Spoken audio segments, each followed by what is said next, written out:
In the lead up to the federal budget, the focus is always on winners and losers.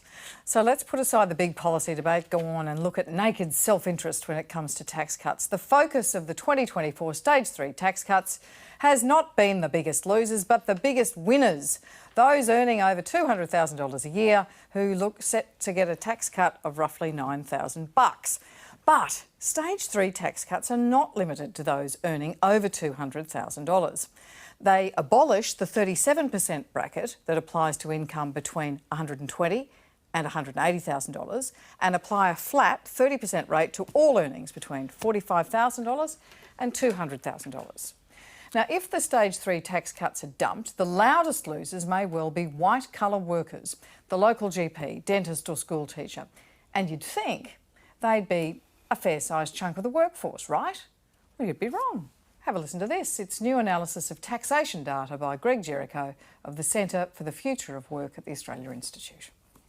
I decided to actually use the tax data that we have and actually look at occupations and try and work out, okay, who's getting these tax cuts? What type of occupations are getting it? I think people understand a lot better when you can say, oh, doctors are getting this amount or teachers are getting this amount.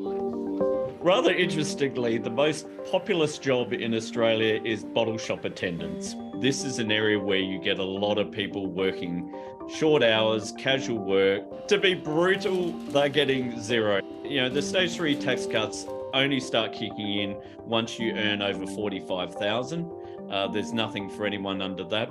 Well, the next most one is a bit more generic. It's office workers, which probably takes into account more sort of admin type workers, people who are dealing at the front office. They actually are going to get a tax cut because their median income is just over $45,000. On average, they're going to get a tax cut of $23.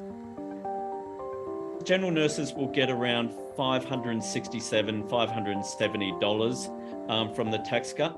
Teachers, they will get a $725 tax cut. Where it becomes interesting with education, though, is if you talk about, as often we hear from politicians, they'll talk about teachers and school principals as though they're the same thing. School principals who are on a median income of around $127,000, they don't get a $725 tax cut. They're going to get a $2,385 tax cut. It really starts bounding up once you get over $120,000 a year earnings.